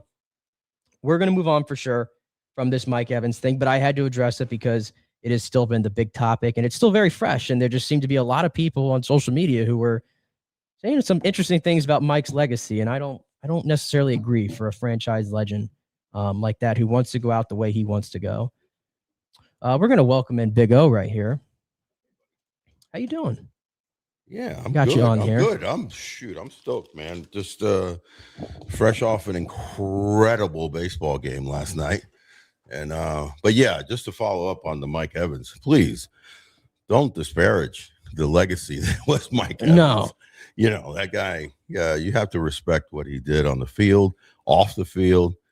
And he just made his decision. It was kind of more of a business decision, I think, but a personal decision as far as him not looking at this team and winning a championship. There's certain guys, we can tie that into baseball, because even in last night's game, when you look at guys like Harper, 15 years in, hasn't won a World Series. Right.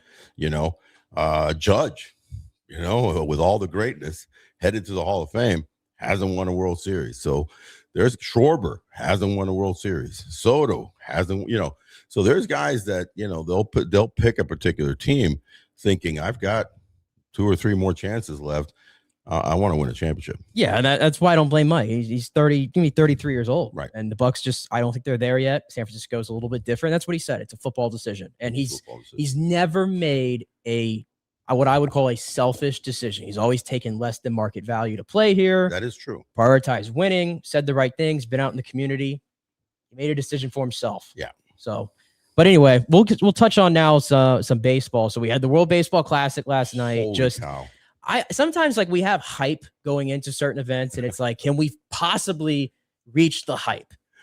And last night, it wasn't like this crazy affair of all this scoring and all this offense necessarily. But me and JP were talking about earlier, it was the fact that every batter that came to the plate, was a threat at any moment to take one deep. And I feel like that added to the tension of the game with it being a 1-score game. So what were your overall thoughts? Overall thoughts was a phenomenal game. It kind of, the main thought that I had watching it was how beautiful the game of baseball is when it's played like that.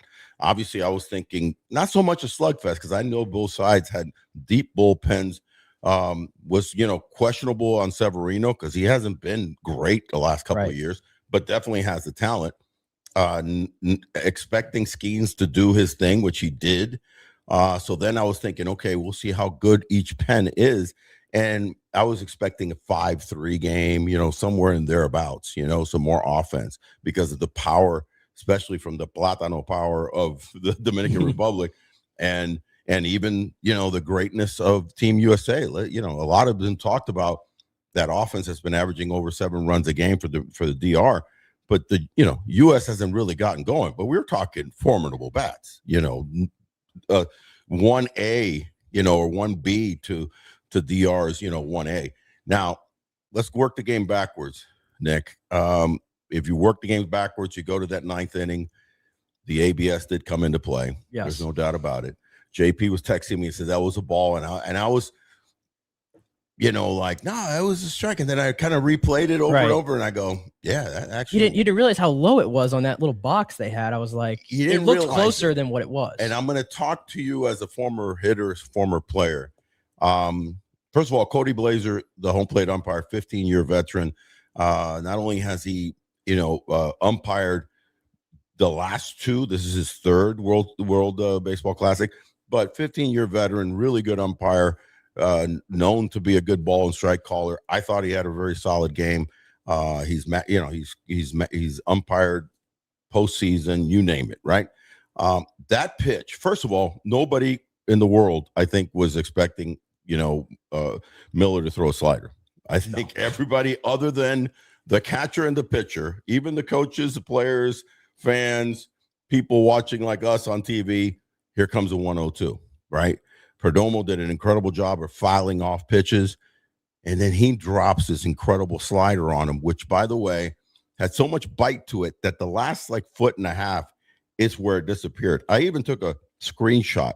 I replayed it several times, took a screenshot, and as it's coming out over the plate, it's actually a strike. Then it drops because of the depth that he has in his slider. That guy, by the way, that guy is a phenom. I think going into that game, 23, 19 of his 23 of 24 of his last hitters were all strikeouts. 28, something like that. Just something ridiculous. Yeah.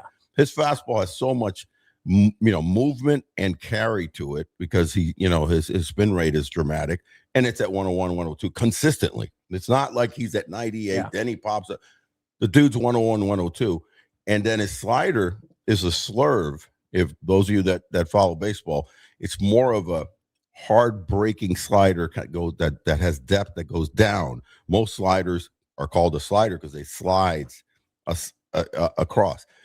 But so difficult pitch to call. ABS would have called it a ball, and it would have created what I think would have been a monumentous scenario. I kind of almost wanted it, which is his teammate Fernando Tatis Jr. with 1st and 3rd, the game on the line, but I can see how he called it a strike. That was not a blatant ball call. So let's put that aside. Now, you move into the game and a couple of key managerial decisions. One I agreed with manager Albert Pujols, keeping Severino after the incredible top of the 3rd, right? And I'm going to get to the top of the 3rd in a second. And he gets through that top of the 3rd with 2nd and 3rd. Boom, gets out of it. He's pumped up. You keep him in. Severino had not pitched that well in a long time. He might have had a couple outings like that with the A's, but he wasn't even happy in Sacramento. He was that fastball was jumping to start the game. He popped 99. We haven't seen 99 since his early Yankee days. He threw 100 actually in the first. One of them said 100, and I was like, okay, I've been watching Severino pitch for a good deal, and I was like, I don't recall him throwing 100 still. No, 96, 97, and usually hovers around 94, 95. Everything was breaking nice. He was pumped up. Gets out of that. Some people will think well, just go ahead and go to your, storied and incredible, because they do have an incredible bullpen. So did USA, and we saw both of them work, right? He keeps them in. Gunnar hits a jack. Then he takes him out. I'm okay with that. A lot of people were like, don't even start him in the 4th. I disagree with that. The key play of the game, no doubt, other than one-on-ones and kind of falling short, and the ones that didn't fall short, we'll talk about that in a second, was in the 7th inning, bottom of the 7th, you're down 2-1. Austin Wells coming to the plate. You've got this inning and only 2 more, at bats in the 8th and the 9th. You're seeing the game develop to be a one-run game. This is not going to all of a sudden open up. The relievers are dominating. You've got Mason Miller. If you're a manager, you know that Mason Miller is in the horizon, right? That's the equalizer. So you need to be ahead before Mason Miller comes up. So you have to either tie or go ahead. If you're managing that game properly, you're already knowing, listen, Austin Wells gets on base on a hit, a single, a double. Lo and behold, he hits a homer because he's got the power. But realistically, he gets on base. I'm already thinking if he gets to second, however he gets to second, on a double, a walk, a hit, he gets pushed over. But I'm pinch running for him. The fact that he didn't pinch run for Austin Wells when you had Rosario on the bench, speedster, O'Neal Cruz. If you don't want to, pinch run O'Neal Cruz because you want to use him to pinch hit, which he did, right, in the 9th, fine. Then use Rosario, because what happens in the game of baseball, scoring from second is a lot harder than people realize. Yeah. The easiest way to score, if it's a ground base hit in between second and third, first and second, dare I say, best one is ground ball, hard hit up the middle, because all the bounces that it takes to get to the outfielder, even a catcher, that runs average, which he's an average running catcher, can score. But people don't realize that a hard hit line drive base hit is hard to score on. So not only does Perdomo get a bullet to left center, but he has to turn and freeze to make sure that Witt doesn't make another outstanding play. Fair. Who's made already a couple at the game. And he has to be held. A glaring mistake there by. Well, that could be, because I don't know what the extent. I think Albert is a manager in what league? Well, is last year, his first experience of managing was last year when he managed Junior Camaro's Escogido team. Yeah, that's right. To the title, and then they went on to the Caribbean and World Series, and they won the Caribbean World Series. It was a big deal. And I know he did interviews this year for MLB jobs, and he's going to get there one day. Yeah, but it could just be inexperience, maybe playing a role there. Inexperience, and again, not only Albert, but that's where you have a bench coach, and that's where you have somebody's got to get that going, in. Hey, the moment, listen, hypothetically, he gets even to first base, but he actually was when the hit happened, like I even said out loud, I was like, oh, tie game. Yeah. And I looked down and I looked up and I saw Wells round third, and I was like, oh, wow. You need it. And his comment at post game was, I wanted to keep my best catcher in the game. What if something happens to Ramirez in the 8th and 9th? Come on, you can't be worried about. You have Ramirez, who is a major league catcher, to catch into extra innings. By the way, if they go into extra innings, you got it. Ramirez, don't get hurt. Buddy. It is not even that big of a difference from a talent between the two of them. No, Ramirez is an excellent defensive catcher. So he just forgot.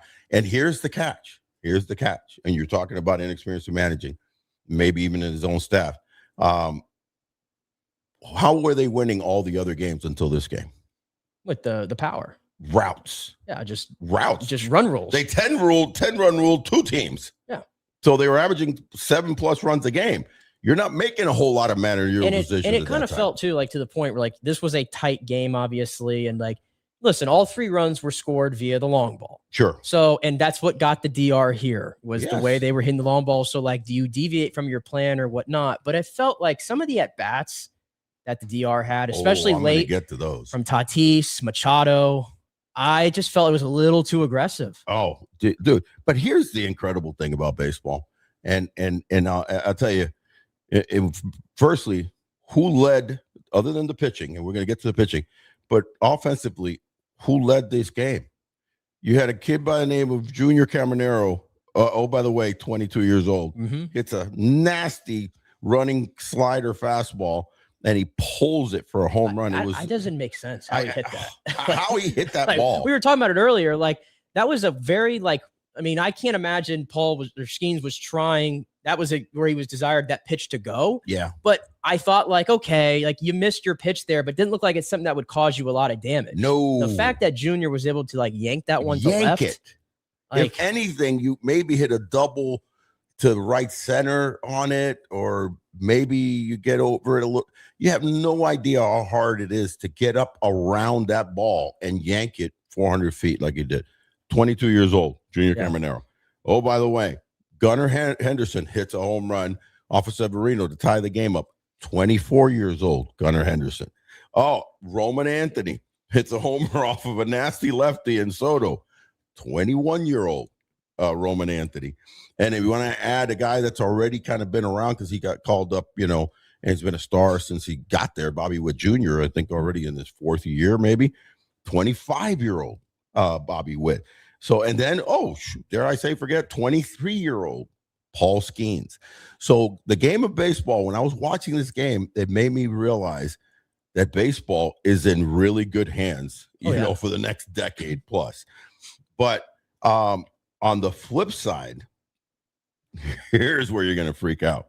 In the third inning, you have runners at second and third, $40 million a year, Aaron Judge, and $30 million plus a season Schwarber strike out to end the inning. In the fifth inning, with one out and runners on first and second, $50 million plus a year, Juan Soto grounds it to an easy ending double play. In the seventh inning, with runners on second and third, $24 million Tatis Jr. and $17 million, who I wanted dramatically to come to the Rays, Ketel Marte strike out to end the inning. And then in the eighth, DR goes down 1-2-3 with Soto, $38 million a year, Guerrero Jr. Grounds out weekly to the pitcher. Soto struck out. And then $32 million a season, Machado strikes out to end the eighth. They go down weekly. That's $181 million among 7 players that completely did nothing in this dramatic winner goal home game. What does that kind of tell you? That tells you, me at least, one thing. The game of baseball arguably is the greatest game in the world. And I'm going to tell you why. Because hitting a baseball is the hardest thing to do in any sport. I'm sorry, everybody can come out, and there's better athletes in basketball, and I think hockey are some of the greatest athletes in the world.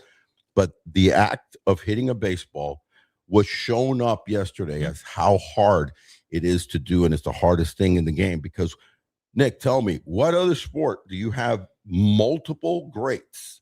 These are multiple greats at 181 million, 7 players that I'm talking about, where in a key game, multiple 5 or 6 or 7 greats don't do anything in their game. I don't think there's a sport where you see that.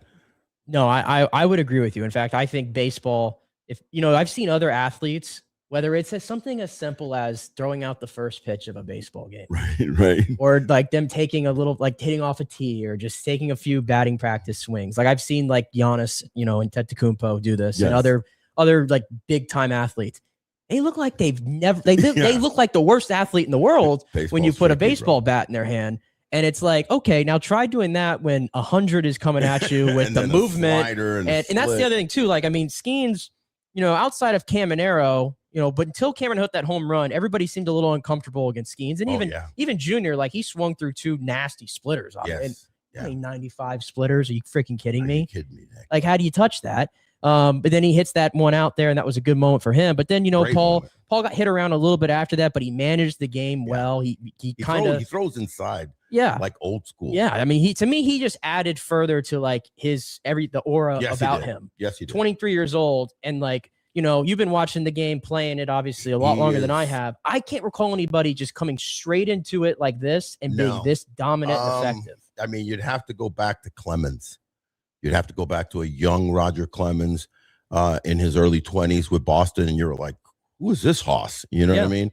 Clemens, and then a young Pedro, you know, when he was in his early 20s. I faced him when he was the Dodgers before he got traded to Montreal. Was just dramatic and built on it. But maybe neither of those this quick and this, you know, dramatic. There, you know, obviously we have social media and we have more ways of finding out about people and seeing, you know, videos. But from the experience of having faced Roger and Pedro Martinez and a young Randy Johnson, that was his first strikeout in the major league, so I know about that. This guy definitely is right up there because it took Skubal a little while to become Tarek Skubal. He's the best pitcher in the game, period. Don't even question it. As good as Skeens is, I take Tarek Skubal in a one-and-done game. But Skeens is just dramatic. So it's just kind of, but again, getting back to how hard this sport is to hit a baseball, think about basketball. If you have 4 or 5 future Hall of Famers in a game 7, are you going to tell me that nobody's going to score double digits? That just wouldn't happen. No, all 5 of them are going to be at least in the teens, if not the 20s, right? Especially with as locked in as so many of those guys were, right, coming into, especially right in the thick of the order. I think Soto all the way down to Caminero were all hitting, well over 300, dude, with all the home runs. Like the only guy in that lineup who really wasn't going into that game was probably Julio Rodriguez. That was it, which I would have pinch hit Julio Rodriguez, but it didn't matter because he ended up walking. But in the 9th, I would have pinch hit O'Neill. But regardless, that was an iffy one. That's not like the Austin Wells decision.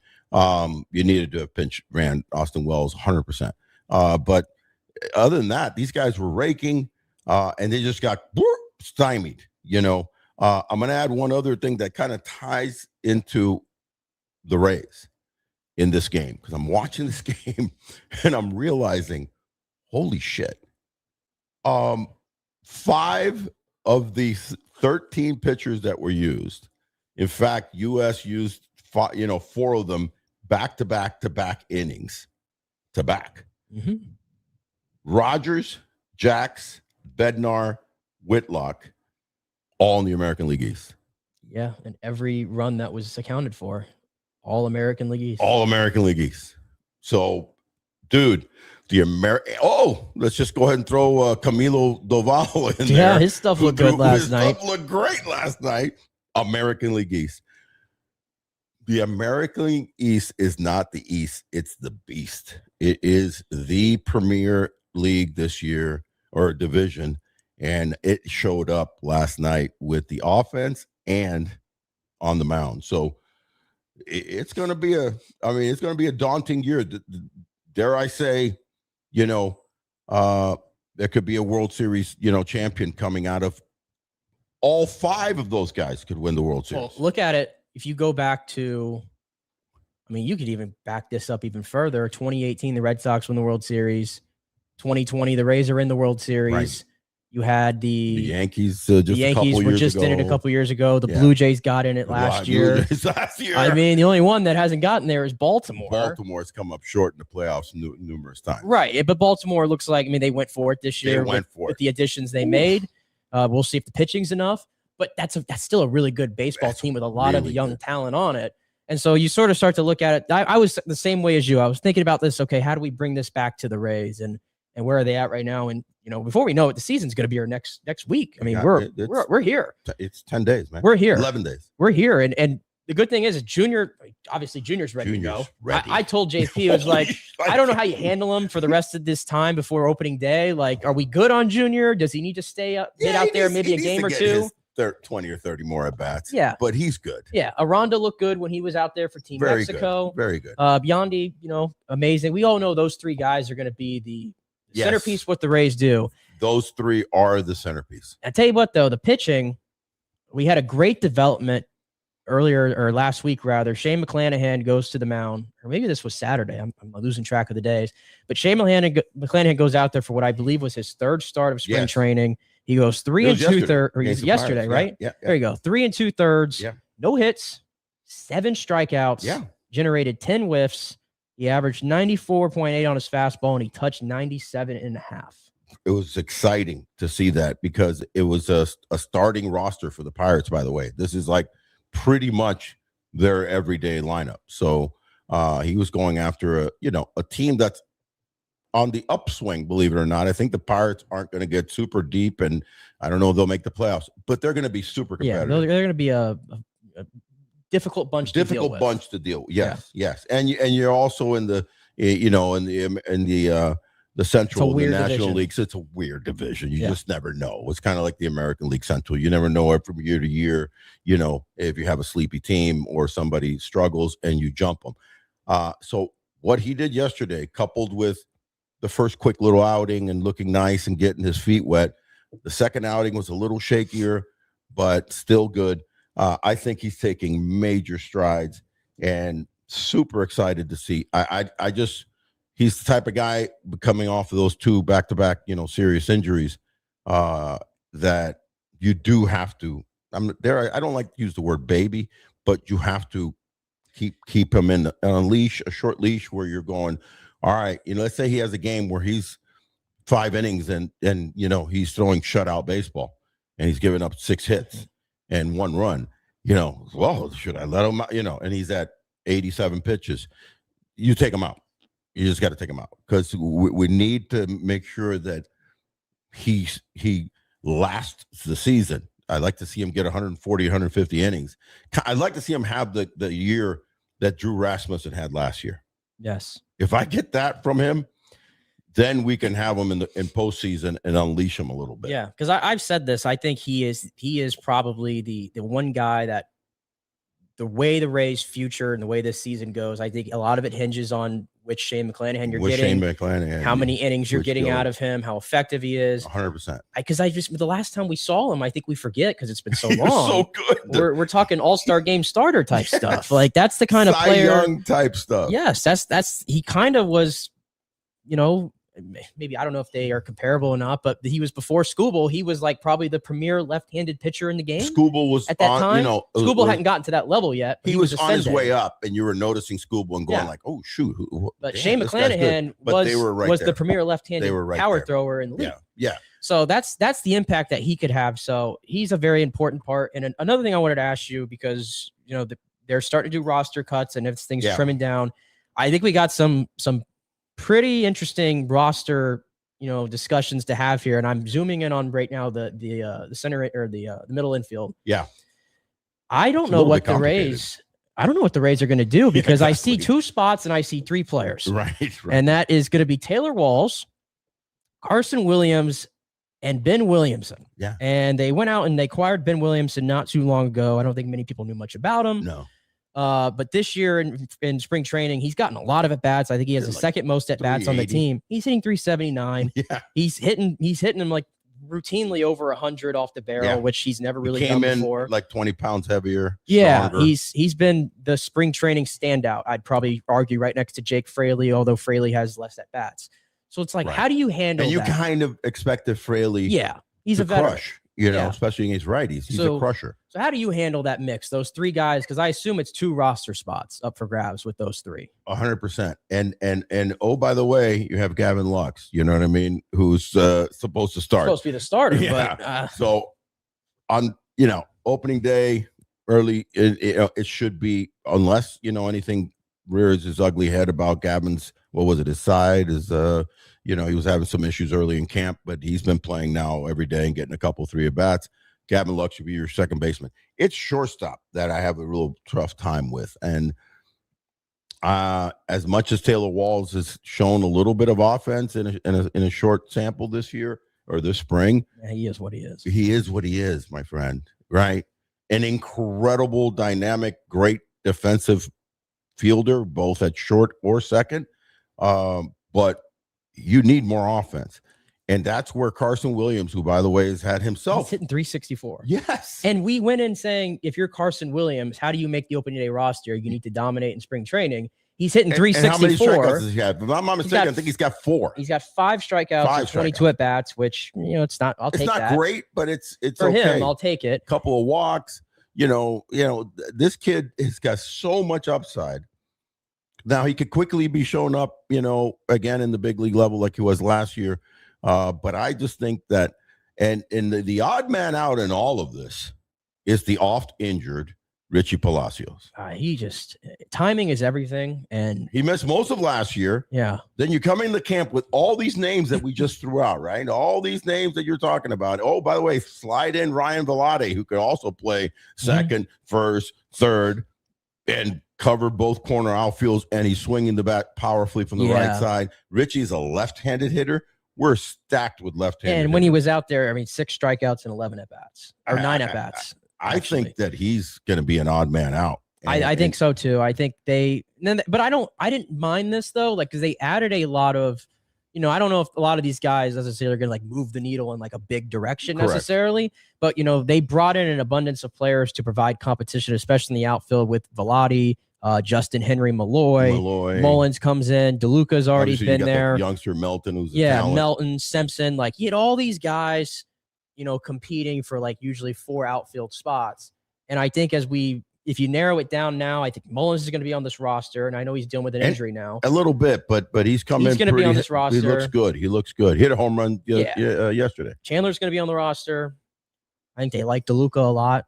That he'll be on the roster. Fraley crushes righties. And Fraley's on the roster. I just sit him against lefties. So that's where you use DeLuca, who's had a hot spring, and we know what we got with DeLuca, who, if he's healthy, DeLuca's a nice player. Yeah. And that's what I think. Velotti can also, let's say, a tough lefty.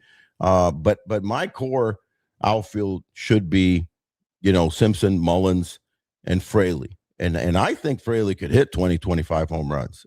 It's just, how long do you keep him out there against lefties? Mm-hmm. Maybe you give him a few starts early on to see if runs into a few. But if he really, really struggles, like what his stat line has been throughout his career, it's close to 200 against lefties, and he crushes against righties. So then you have to have that platoon situation. I'm okay with that. So you use DeLuca, you use Velotti, whoever's hot, right-handed. You can even throw Williamson out there if you want to, if he's been hot. Right. But Malloy is not making my team. No.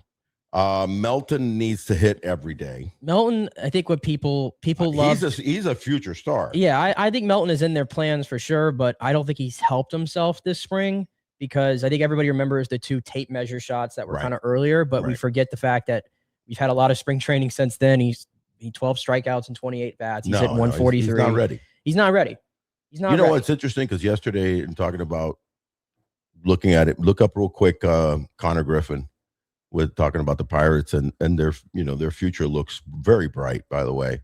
And I'm a former Buck, former Pirate back in the 80s, and I'd like to see them come back to being a frontline team in the National League, and they've kind of dropped. I don't think they've made the playoffs in the last dozen years. But he's only 19, but 6'4", 220. Mm-hmm. Guys, Alex Rodriguez meets Cal Ripken Jr., reincarnate. But I don't think he's had that good a spring. No, it's the thing where like he's had 4 home runs. He's had 4 monster shots. Yeah, everybody sees the home runs and they go crazy. Yeah. But I think he's hitting like 200. He's hitting 212 and his on base is 278. Yeah, that's not. I'm sending that kid down and play every day in AAA. I don't think he's played AAA ball. No, he hasn't. That's so what you're I'm saying. You're asking a 19-year-old to just. But there's a lot of hype, and Pittsburgh kind of needs some hype. You know what I mean? So are they going to do a Seattle Mariners from yesteryear back in the day? And when Seattle said, "Hey, we have these incredible future talent," because he's going to be a stud, and they decided to bring up a 19-year-old Ken Griffey Jr. and a 19-year-old Alex Rodriguez, when they weren't winning a whole heck of a lot then. Yeah, I understand the thing about how they need to market and the hype, but also like I think having the guy we already talked about in place is a lot of hype. I think they made some free agency. They finally were active in free agency. They did. I think that adds some hype to it. I like O'Hearn. I like obviously Brandon Lau was a great pickup. Yeah, you got to be smart about it, because it was a good pickup. Yeah, and I went up here and pulled up like Caminero. I was just comparing it to him because 2 phenom prospects, and I think we all were like begging in 2013, even like, okay, Junior Camanero's done all this great stuff at AA and single A. Let's see him now, because we all want to see these guys quick, right? Well, the Rays played more of a patient approach with Junior, and we really didn't get to see a decent sized cameo of Junior until the back half of 2024. Correct. And then they unleashed him this year, and he hits 45 home runs. Yeah. So I think playing the long game, like not everybody's Juan Soto, where you're 19 or and Alex and or Junior. Yeah, like not everybody's like those Griffey guys. Jr., those guys were truly in a league of their own, and they crushed off the bat. So I don't think Connor, do you want to give a guy a bunch of at-bats and kind of, set his timetable back when he's 19? This isn't hockey. Right. You don't rush at hockey. You're at 19 and you're a stud. You're in the NHL. Yes. Right? Because they know the legs are only going to last, if you're lucky, 10 years. So you're not playing into your, how many guys are great in their early to mid 30s in hockey? Not many. It just, everybody's on their own timeline. Like I even think of what PCA now is starting to put it together. When he first came up, he struggled. He struggled a lot. Yeah, he did. A lot of these guys struggled a lot. So but the game, as you mentioned, we're talking about all these great young players. It's in such a good spot. And I think, really trying to put a wrap on this WBC so far. And I'm putting a wrap on last night, but I recognize tonight we have Italy and Venezuela. How about that? Italy. The Italian team, undefeated. Allora, por favore, come stai? Un doppio espresso. Drinking espresso in the dugout. I've never seen that before. The tournament is just. I lived that. Maybe you've seen different things, obviously. Here's the funny thing. See, in winter ball, and anytime they're playing a league in Dominican Republic, the summer league, but definitely in winter ball, when you take shots of espresso all the time. We would have a coffee thing there during the game, and they would just take a little shot just to pump you up if you needed to, wake up a little bit. So that's kind of been a norm, but of course it's because of it's Italy. They're known for their espresso, and then that just became, which I think is super cute. I think it's super cool. The great thing of this WBC is that it's been building and building and building every 3 years. We have obviously had the hiccup from 17 to 23 because of COVID, but it's really been a success. And I applaud Rob Manfred for coming up with this idea. I was fortunate enough to cover it at an in-depth level in 06 and 09 for ESPN and got to see the inner workings. But those are the early years. It was still kind of rough. Now it's a machine, and countries are excited. The fact that teams like Italy, even though they used a ton of major league players with names ending in AEIOU, so what? I mean, the descendancy, as long as the descendancy is there, right? It works. I'm fine with it. It doesn't have to be, for that matter. The Netherlands have I doubt if they have a Dutch player on their team. Right. They're all from Curacao and Aruba, and nobody's complained about that since day one of the WBC. I mean, Arenado has played for Puerto Rico this year. He played 2 WBCs in the U.S. The craziest thing is Cervelli, the manager of Italy, is going up against Venezuela, where he grew up in Venezuela, and he's ever bit of a Venezuelan when you meet him. But his father is Italian from Italy. So, it fits. It works. I think the WBC has been wonderful. JP and I last week did delve into the difficultness of playing these types of mammoth tournaments. We just came off the Olympics, and it definitely affected the 20 days, affected, teams, including our very own Bolts. Because you have to take a break. When are you doing it? With the Olympics, they have to literally stop a season. Right. That's complicated. It is very complicated. And the other thing that's looming in that discussion is what's happening with this whole collective bargaining stuff. And that's a whole thing. And I don't want to go down the rabbit hole on that. All I'll say is, I can't sit here and pretend to know all the inside and outs of how this is all working and where it stands.